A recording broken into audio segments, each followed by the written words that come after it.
بسم اللہ الرحمن الرحیم۔ السلام علیکم۔ پروگرام میڈیا ٹاک کے ساتھ میں ہوں حفیظ عثمانی۔ آج ہم بات کریں گے گزشتہ دنوں اسلام آباد میں APC جو منعقد کی گئی اس کے حوالے سے سوشل میڈیا پر ایک عالم دین کی تصویر انتہائی مختلف انداز کے اندر اور اس کو موضوع بحث بنایا گیا اور اس کے اوپر تنقید کی گئی۔ ہم آج جاننا چاہیں گے، ہمارے ساتھ مہمان ہیں جناب سینئر صحافی جناب جاوید ملک صاحب۔ ہم ان سے جاننا چاہیں گے کہ یہ عالم دین کون ہیں اور ان کی اس پروگرام میں کیا ذمہ داریاں تھیں اور وہ کس حیثیت میں وہاں تھے اور ان کا اس حوالے سے کیا کردار تھا۔ تو آئیے ہم جانتے ہیں جناب جاوید ملک صاحب سے۔ جی جاوید ملک صاحب، آپ کا شکریہ۔ ہمیں آپ یہ بتائیں کہ جو اس دن پروگرام میں عالم دین نظر آئے وہ کون ہیں، ان کی کیا حیثیت ہے اور وہ اس پروگرام میں کس ذمہ داری کے ساتھ اپنے فرائض ادا کر رہے تھے۔ حفیظ اللہ عثمانی صاحب، سوشل میڈیا پہ جس عالم دین کی تصاویر انتہائی نازیبا انداز میں مریم نواز اور بلاول بھٹو زرداری کے ساتھ اور اس طرح دکھائی گئیں اور ان پہ جو تبصرے کیے گئے، وہ تو آپ کو میں تفصیلی اس کا بتاتا ہوں کہ وہ عالم کون ہے۔ جی ان تصاویر اصل میں یہ تصاویر کس طرح ان کو ایڈٹ کیا گیا، ان تصاویر کی اصل حقیقت کیا ہے۔ اس سے پہلے میں بہت ہی مختصراً آپ کو ایک چیز بتانا چاہ رہا ہوں کہ ایک دور تھا کہ جب اخبار صرف اخبار چھپا کرتے تھے، جی بالکل، اور ان کی تیاری بڑا مشکل مرحلہ ہوتا تھا۔ بالکل اس وقت بھی عام آدمی، غریب آدمی کی آواز اخبار نہیں تھا۔ درست۔ اخبار کی تیاری اور اس کے مراحل اور اس کے اخراجات اتنے زیادہ تھے کہ اس پر ایک طبقہ قابض ہو گیا جو پیسے دے کے ایشوز کریٹ کرواتا تھا، اپنی خبریں چھپواتا تھا۔ اس کے بعد ٹی وی چینل آ گیا، یہ ایک پوری انڈسٹری بن گئی۔ بالکل۔ اور ٹی وی چینل آنے کے بعد تو پیسے اور بڑھ گئے۔ اب صبح سے لے کے شام تک آپ ٹی وی چینلز پہ جن ایشوز کو دیکھتے ہیں، جن کے بارے میں پروگرام ہوتے ہیں، جو ان کی بریکنگ نیوز ہوتی ہیں، ان میں 99% کا تعلق عام آدمی کے مسائل کے ساتھ ہے ہی نہیں۔ اور یہ بڑا حیران کن بات ہے کہ ہمیں نان ایشوز میں الجھا دیا جاتا ہے۔ گو کہ یہ ایک پری پلان، یہ ایک سرمایہ دار طبقے کا ایک کھیل ہے جو چل رہا ہے اور مسلسل چل رہا ہے۔ یہ سوشل میڈیا واحد ایسی جگہ تھی کہ جہاں پہ ایک عام آدمی اپنی آواز پہنچا سکتا تھا، اپنے مسائل اجاگر کر سکتا تھا، اور اس کے لیے اس کو کسی کی منت کرنے کی ضرورت نہیں تھی۔ لیکن اب یہاں بھی ڈرامہ ہو گیا، یہاں بھی وہی سرمایہ داروں کا کھیل شروع ہو گیا، وہی مافیا یہاں پہ آ گیا۔ اور انہوں نے کیا کیا کہ انہوں نے پیڈ لوگ رکھ لیے، پوری ٹیمیں بنا لی۔ اچھا۔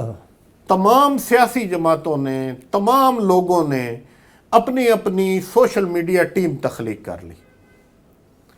اب وہاں پہ تنخواہ دار لوگ بیٹھے جو ان کے اشاروں پہ ناچتے، اور ایک گالم گلوچ کی ایک پوری بریگیڈ ہر کسی کے پاس ہے۔ بہت خطرناک۔ آپ کسی کے خلاف آپ کوئی حق کی دو باتیں کر دیں، سوشل میڈیا پہ وہ آپ کی پگڑی اچھال دیں، طوفان بدتمیزی، ایک طوفان بدتمیزی کھڑا کر دیں گے۔ اور مجھے جو اس سے تکلیف ہے وہ تکلیف یہ ہے کہ ہم جس طرح اخبار میں مجبور تھے، مالکان کے مفادات ہماری زنجیریں بن جایا کرتے تھے، اسی طرح جس طرح ہم ٹی وی چینلز پہ مجبور تھے کہ وہاں بھی مافیا اور سرمایہ دار اور مالکان اور ان کی مجبوریاں ہمارے آڑے آ جاتی تھی۔ بالکل۔ اب یہ سوشل میڈیا بھی ہمارے ہاتھ سے نکل گیا، درست، عام آدمی کے ہاتھ سے بھی نکل گیا۔ اب یہاں بھی مافیا راج کر رہا ہے۔ اچھا۔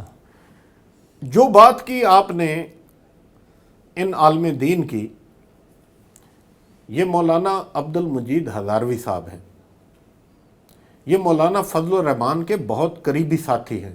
درست۔ جمعیت علماء اسلام کے یہ مرکزی رہنما ہیں اور وفاق کے صدر ہیں. جی جی چونکہ اے پی سی وفاق میں ہو رہی تھی جی جی تو یہ اس اے پی سی کے میزبان تھے. بالکل خوب. یہ تمام مہمانوں کو انہوں نے مدعو کیا اور یہ اس کے میزبان تھے.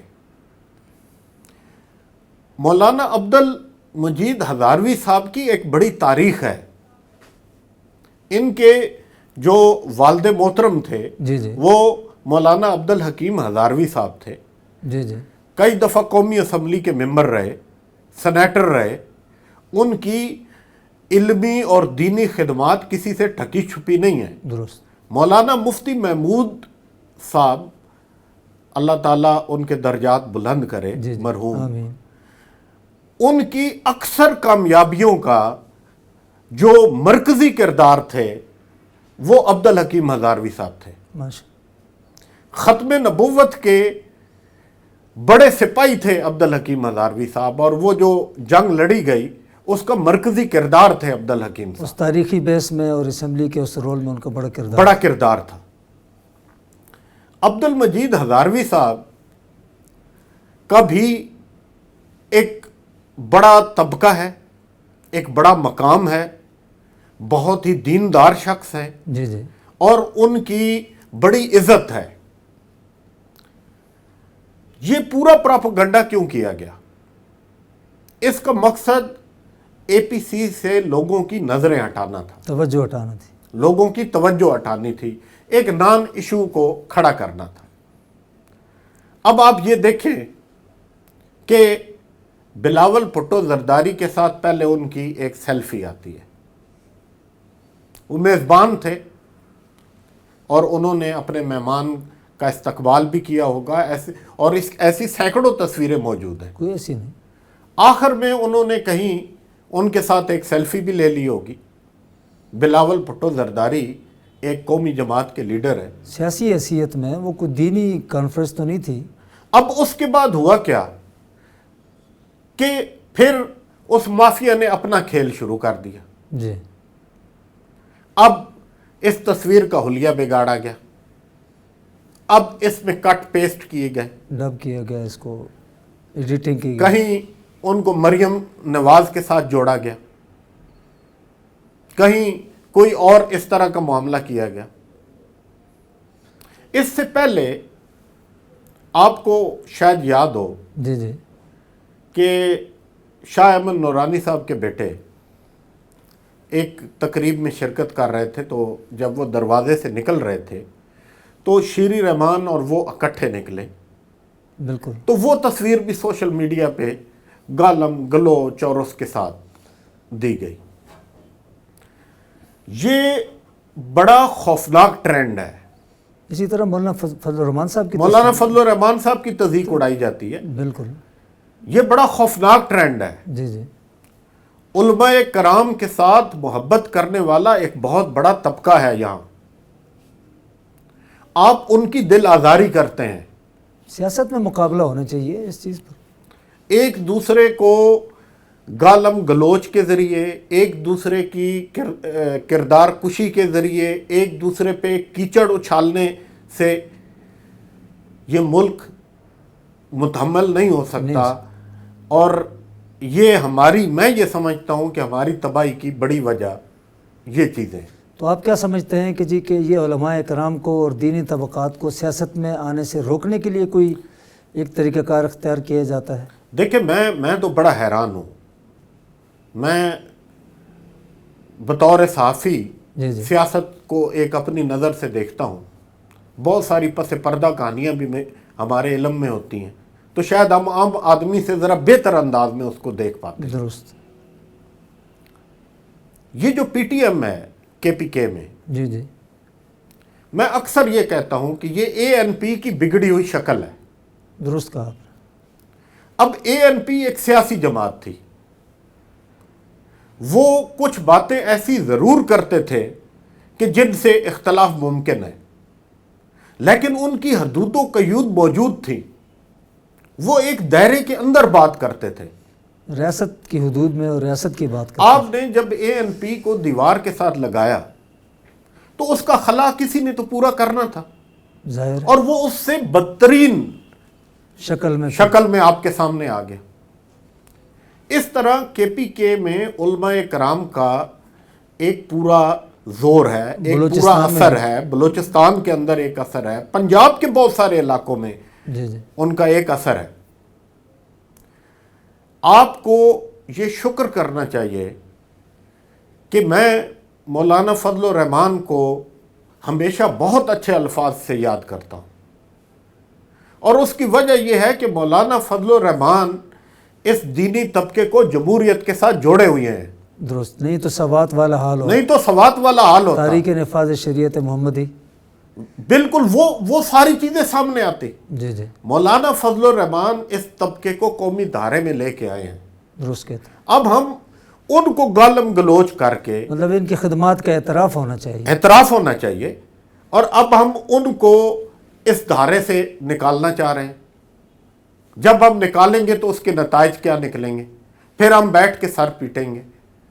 میں تمام لوگوں سے جو سوشل میڈیا پہ موجود ہیں، تمام لوگوں سے یہ گزارش کرتا ہوں، کسی عام آدمی کی بھی تصدیق نہیں ہونی چاہیے۔ جی بالکل درست کہتے ہیں۔ لیکن ایک ایسا شخص کہ جس کے بہت سارے پیروکار ہیں، درست کہتے ہیں، اس کی تصدیق کا تو تصور بھی نہیں ہونا چاہیے۔ اور ہمارے اداروں کو اس پہ فوری ایکشن لینا چاہیے۔ یہ ایڈیٹنگز کہاں سے ہوتی ہیں؟ درست ہے، وہ پکڑا جا سکتا ہے، بڑی آسانی کے ساتھ پکڑا جا سکتا ہے، اور یہ موقع نہیں دینا چاہیے، ورنہ آپ کا بڑا بھیانک چہرہ دنیا کے سامنے جا رہا ہے۔ اس چہرے کو دنیا کو نہیں دکھانا چاہیے، اور ایسے تمام عناصر کی سرکوبی کرنی چاہیے۔ میں آپ سے ایک آخری سوال کہ یہاں مثبت جو عوامل ہیں، مثبت جو اعمال ہیں، ان کو اجاگر نہیں کیا جاتا۔ جیسے ابھی رمضان المبارک میں سعودی عرب میں ایک مقابلے میں 70 ممالک میں ایک پاکستانی بچے نے اول پوزیشن حاصل کی۔ ابھی پشاور میں جو بورڈ کے امتحانات تھے، ان میں ایک مدرسے کے طالب علم نے پہلی پوزیشن حاصل کی۔ اسلام آباد جو تعلیمی بورڈ ہے، اگر آپ اس کے پچھلے چند سالوں کے نتائج اٹھا کے ہی دیکھ لیں تو پہلی 10-15 پوزیشنوں میں مدرسوں کے طلبہ کی پوزیشنیں ہوتی ہیں، اور یہ ہمیشہ سے ہے۔ لیکن ہم نے اس طبقے کو نظر انداز کیا۔ اب ہم ان کی صلاحیتوں سے فائدہ اٹھانے کے بجائے ہم مذہبی طبقہ اس کو دیوار کے ساتھ لگانا چاہ رہے ہیں، اور اس کے نتائج اچھے نہیں ہوں گے۔ بحیثیت قوم ہمارے لیے بحیثیت قوم اس کے نتائج اچھے نہیں ہوں گے۔ ہمیں اپنے رویوں کے بارے میں سوچنا چاہیے، اور ہمارے اداروں کو ایسے تمام عوامل کے خلاف بہت سخت ایکشن لینا چاہیے۔ بہت شکریہ جی جناب جاوید ملک صاحب، آپ نے گفتگو سنی جناب جاوید ملک صاحب کی، اور نتیجہ یہ نکلا کہ ہمیں اپنی اقدار کو، اپنی روایات کو اور اخلاق کو مد نظر رکھتے ہوئے کام کرنے چاہیے، اور کبھی بھی اپنی روایات کو نہیں توڑنا چاہیے۔ ایک دینی اخلاقی ہمارا اپنا ایک کردار ہے، ہم ایک قوم ہیں، لہٰذا ہمیں ان چیزوں کو ہمیشہ مد نظر رکھنا چاہیے۔ اللہ حافظ، السلام علیکم۔